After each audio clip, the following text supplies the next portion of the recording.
بلات Istanbul کا قدیم محلہ ہے۔ میں جمعرات 28 جنوری کی شام بلات میں داخل ہوا تو تاریخ کے ماتھے پر اترتے ہوئے سورج کی لالی اپنا رنگ دکھا رہی تھی۔ 1000 سال پرانی گلیوں میں وقت دہائیاں دیتا ہوا گھسٹ رہا تھا اور سامنے سڑک کی دوسری طرف باسفورس بہہ رہا تھا۔ میں اپنے گروپ کو کوڈ مارکیٹ یعنی گرینڈ بازار میں چھوڑ کر بلات نکل آیا تھا۔ بلات بھی دنیا کے دامن میں ایک عجیب جگہ ہے۔ 3 آسمانی مذاہب کے انتہائی کٹر لوگ ساتھ ساتھ رہتے ہیں۔ ایک طرف گریک آرتھوڈاکس کی گلیاں ہیں۔ یہ محلہ یونانی آرتھوڈاکس کے لیے مکہ کی حیثیت رکھتا ہے۔ ان کا مقدس ترین چرچ پیٹری آرکٹ بلات میں ہے۔ 30 لاکھ لوگ گریک آرتھوڈاکس اسے اپنا قبلہ سمجھتے ہیں۔ دوسری طرف آرمینی عیسائی رہتے ہیں۔ یہ بھی شدت پسند ہیں اور یہ دوسرے عیسائیوں کے مقابلے میں سخت عقائد کے حامل ہیں۔ تیسری طرف یہودی آباد ہیں۔ بلات کے یہودی ہسپانیہ سے تعلق رکھتے تھے۔ 1492 عیسوی میں سقوط غرناطہ ہوا تو عیسائیوں نے مسلمانوں کے ساتھ ساتھ یہودیوں کو بھی اسپین سے نکال دیا۔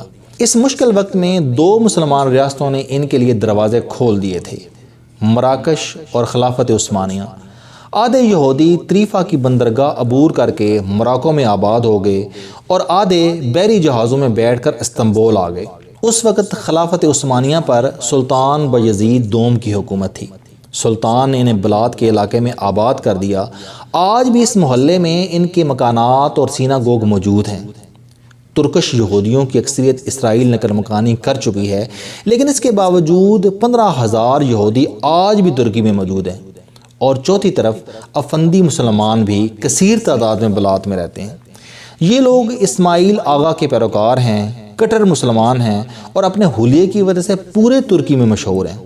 افندی محلے کے تمام مرد باریش اور خواتین برقعوں میں ہوتی ہیں، اور یہ لوگ نماز کا خصوصی اہتمام کرتے ہیں۔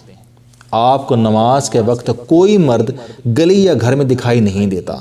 تمام ریسٹوران اور دکانیں بھی بند ہو جاتی ہیں۔ چنانچہ یہ علاقہ ہر لحاظ سے منفرد ہے۔ آپ جب اس کی تنگ، قدیم اور ڈھلوانی گلیوں سے ہو کر باسفورس کے کنارے پہنچتے ہیں تو آپ کو چنار کے درختوں کے نیچے سفید رنگ کا ایک چرچ دکھائی دیتا ہے۔ یہ چرچ بلغارین ہے اور یہ فرش سے لے کر چھت تک لوہے کا بنا ہے۔ بلغاریہ کے عیسائیوں نے یہ چرچ ویانا میں بنوایا تھا اور یہ اسے بحری جہاز پر لاد کر بلات لائے تھے۔ یہ استنبول میں لوہے کی پہلی عمارت تھی۔ چرچ آپ کو اس وقت تک آئینی محسوس نہیں ہوتا جب تک آپ اسے چھو کر نہیں دیکھ لیتے، جبکہ دور سے یہ عام عمارت دکھائی دیتا ہے۔ میری بلات میں پہلی منزل گریک آرتھوڈاکس چرچ تھا۔ گریک آرتھوڈاکس یہودیوں کی طرح صبح، عصر اور مغرب دن میں 3 بار عبادت کرتے ہیں۔ چرچ بھی صرف ان 3 اوقات میں کھلتا ہے۔ میں عصر کے وقت پہنچا تو دعا چل رہی تھی۔ 2 پادری سیاہ گون میں لاؤڈ سپیکر پر بائبل پڑھ رہے تھے۔ دائیں جانب سرخ گاؤن اور سیاہ ٹوپ میں ملبوس پادری ہاتھ میں لوہے کا عصا تھام کر کھڑا تھا۔ سامنے آبنوسی لکڑی کا دروازہ تھا جس پر سونا چڑھا تھا۔ اس میں سے 2 نوجوان پادری طلائی لباس میں کبھی اندر جاتے تھے اور کبھی باہر آتے تھے۔ ان کا اندر جانا اور باہر آنا دعا کا حصہ تھا۔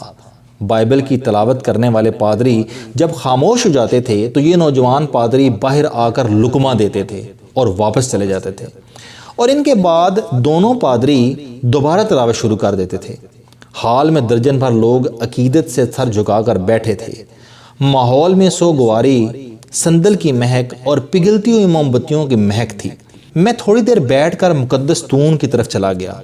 یہ سیاہ رنگ کے ستون کا 1.5 فٹ کا ٹکڑا ہے۔ عیسائی روایات کے مطابق رومی سپاہیوں نے حضرت عیسیٰ علیہ السلام کو مصلوب کرنے سے پہلے کوڑے مارے تھے اور اس سزا کے وقت انہیں سیاہ رنگ کے ایک سنگی ستون کے ساتھ باندھ دیا گیا تھا۔ حضرت عیسیٰ علیہ السلام تکلیف میں ستون کو تھام لیتے تھے۔ ستون حضرت عیسیٰ علیہ السلام کے لہو سے تر ہو گیا تھا۔ عیسائی بعد ازاں اس ستون کو توڑ کر لے گئے تھے۔ اس کا ایک حصہ روم، دوسرا فلسطین، تیسرا استنبول کے پیٹری آرٹک میں نصب ہے۔ عیسائی پوری دنیا سے اس کی زیارت کے لیے آتے ہیں، اسے چھوتے اور چومتے ہیں۔ عیسائی سے پلر آف فلیگلیشن کہتے ہیں۔ میں ستون کے سامنے پہنچا تو اس وقت وہاں کوئی نہیں تھا۔ وہ سیاہ پتھر کا لبوترا ٹکڑا تھا۔ عقیدت مندوں نے اسے چوم چوم کر گھسا دیا تھا۔ میں نے اسے ہاتھ لگایا اور چرچ سے باہر نکل کر مرکزی دروازے کے سامنے کھڑا ہو گیا۔ سیکیورٹی گارڈز مجھے غصے سے گھورنے لگے، لیکن میں ان کی پرواہ کیے بغیر دروازے کے سامنے کھڑا رہا۔ یہ دروازہ مسلمانوں اور گریک آرتھوڈاکس کے درمیان باب نفرت کہلاتا ہے۔ 1821 عیسوی میں سلطانی خلیفہ سلطان محمود دوم نے یونانی آرتھوڈاکس پاپ گریگوری پنجم کو اس دروازے پر باندھ کر پھانسی دے دی تھی۔ پاپ گریگوری کی لاش 3 دن تک دروازے کے ساتھ لٹکی رہی تھی۔ آرتھوڈاکس نے اس دن کے بعد یہ دروازہ نہیں کھولا۔ دروازے کو بند ہوئے 200 سال ہو چکے ہیں اور یہ عیسائیوں کو اس خوفناک واقعے کی یاد دلاتا ہے۔ ایک روایت کے مطابق یونانی عیسائیوں نے پوپ گریگوری کی پھانسی کے دن عہد کیا تھا کہ یہ اس دن تک یہ دروازہ نہیں کھولیں گے جب تک یہ مسلمانوں کے کسی اعلیٰ ترین شخصیت کو یہاں پھانسی نہیں دے دیتے۔ یہ لوگ جب چرچ کی بیرونی سیڑھیاں چڑھتے ہیں تو ان کی نظر سب سے پہلے اس دروازے پر پڑتی ہے اور یہ اسے دیکھتے دیکھتے چرچ میں داخل ہوتے ہیں۔ میں چند سیکنڈ وہاں رکا اور پھر باہر نکل گیا۔ میری اگلی منزل آرتھوڈاکس کی دوسری مقدس ترین عبادت گاہ تھی۔ عیسائی اس کے پانی کو آب زمزم کی طرح مقدس سمجھتے ہیں۔ اس چرچ میں حضرت مریم علیہ السلام اور حضرت عیسیٰ علیہ السلام کا لباس ہوتا تھا۔ یہ لباس 1400 سال تک اس عمارت میں رہے اور عیسائیوں کا عقیدہ تھا کہ یہ جب تک استنبول میں موجود ہیں دنیا کا کوئی شخص اس شہر کو فتح نہیں کر سکتا۔ یہ ہر حملے سے پہلے دونوں لباس سفید گھوڑے پر رکھ کر اسے شہر کے فصیل سے گزارتے تھے۔ سلطان محمد کے حملے سے قبل چرچ میں آگ لگ گئی اور دونوں مقدس لباس جل گئے۔ سلطان محمد نے قسطنطنیہ پر حملہ کیا اور یہ شہر واقعی فتح ہو گیا۔ میں چرچ پہنچا لیکن گیٹ پر تالا پڑا تھا، میں اندر نہ جا سکا۔ میری اگلی منزل مریم آنا چرچ تھا۔ یہ بھی استنبول کا قدیم ترین چرچ ہے۔ سلطان محمد فاتح نے 1453 میں استنبول کی فتح کے بعد شہر کے 2 کلیساؤں کے علاوہ تمام چرچز کو مساجد میں تبدیل کر دیا تھا۔ ایک چرچ انا ایرانی تھا اور دوسرا مریم آنا تھا۔ یہ انا ایرانی اور آیا ایرانی بھی کہلاتا ہے اور یہ آیا صوفیہ کے پہلو میں عثمانی خلیفہ کے محل توپ کاپی کے اندر واقع ہے۔ روایت کے مطابق اس چرچ میں کوئی عیسائی خاتون دفن ہے۔ سلطان محمد نے استنبول کا محاصرہ کیا تو یہ ان کے خواب میں آئی اور ان سے کہا کہ آپ اگر وعدہ کریں کہ آپ میرا چرچ بند نہیں کریں گے تو میں یہ شہر آپ کے حوالے کر دوں گی۔ سلطان محمد نے خواب میں وعدہ کر لیا۔ یہ استنبول کی فتح کے بعد جب آیا صوفیہ پہنچے تو دیوار کے ساتھ واقعی یہ چرچ موجود تھا۔ چنانچہ سلطان نے اپنا وعدہ پورا کیا، لہٰذا یہ چرچ آج تک موجود ہے اور یہ مسجد آیا صوفیہ کی دیوار کے ساتھ لگ کر کھڑا ہے۔ دوسرا چرچ مریم آنا بلات میں ہے۔ یہ چرچ شہر کی فصیل کے مرکزی دروازے کے ساتھ تھا۔ سلطان فتح دیوار توڑ کر اندر داخل ہوئے تو انہوں نے پادری کو بلا کر کہا، تم اگر ہمیں شہر کی چابیاں دے دو تو میں وعدہ کرتا ہوں کہ ہم تمہارے چرچ کو نقصان نہیں پہنچائیں گے۔ پادری مان گیا۔ یوں چرچ کو امان مل گئی۔ یہ بھی آج تک سلامت ہے۔ میں وہاں پہنچا لیکن پتہ چلا کہ آج کل اس کی چابیاں عرب عیسائیوں کے پاس ہیں اور انہوں نے مجھے اندر نہیں جانے دیا۔ عیسائی مذہب میں ترکی بہت اہم ملک ہے۔ حضرت عیسیٰ علیہ السلام کے بعد زیادہ تر عیسائی فلسطین سے ترکی شفٹ ہو گئے تھے۔ انجیل مقدس بھی ترکی کے شہر غازی تب میں لکھی گئی تھی۔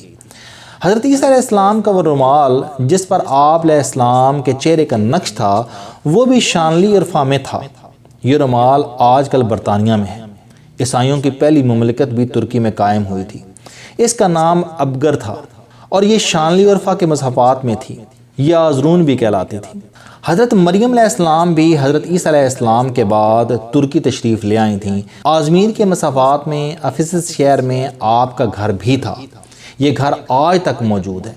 آرمینیا دنیا کا پہلا عیسائی ملک تھا اور یہ بھی ترکی کا حصہ ہوتا تھا۔ چنانچہ یہ ملک عیسائیوں کے لیے بہت مقدس ہے۔ لیکن آپ اللہ کا کرم دیکھیے، استنبول شہر میں اس وقت 3500 مسجدیں ہیں اور یہ ان کی وجہ سے مسجدوں کا شہر کہلاتا ہے۔ اذان کے وقت جب پورے شہر میں اللہ اکبر کی آواز گونجتی ہے تو بے اختیار وہ آیت یاد آتی ہے جس کا ترجمہ یہ ہے کہ حق آ گیا اور باطل مٹ گیا۔ بے شک باطل تو مٹنے ہی والا ہے۔ اور میں جب مریم آنا کے سامنے کھڑا تھا تو جامعہ تختہ کی مینار سے اللہ اکبر کی آواز آنے لگی۔ یہ مسجد سلطان محمد فاتح نے استنبول کی فتح کے بعد بلات میں بنوائی تھی اور یہ آج بھی کلیساؤں کے درمیان اللہ کی حقانیت کی عظیم دلیل ہے۔ میرے منہ سے بھی بے اختیار اللہ اکبر نکلا اور میں جامعہ تختہ کی طرف چل پڑا۔ السلام علیکم دوستو، علم دوستی چینل بنانے کا مقصد موٹیویشنل اور زندگی بدل دینے والی کہانیاں آپ تک پہنچانا ہے۔ مجھے خوشی ہے کہ آپ کو یہ ویڈیوز بہت پسند آ رہی ہیں۔ کوئی بھی شخص جو مایوسیوں میں گھرا ہو، یا کوئی بھی طالب علم جو اپنی زندگی مثبت انداز سے گزارنا چاہتا ہے، اس کے لیے یہ چینل علم دوستی لائف چینجنگ ثابت ہوگا۔ میرا دعویٰ ہے کہ کوئی بھی شخص اگر اس چینل کی ویڈیوز دیکھ اور سن لے گا تو اس کی زندگی بدل جائے گی۔ اگر آپ کو یہ چینل پسند آئے تو اسے سبسکرائب کرنا نہ بھولیں تاکہ ہر نئی آنے والی ویڈیو آپ تک پہنچ سکے۔ اس ویڈیو کو دوسروں تک ضرور پہنچائیں کیونکہ یہ صدقہ جاریہ ہے۔ آپ کا بہت شکریہ۔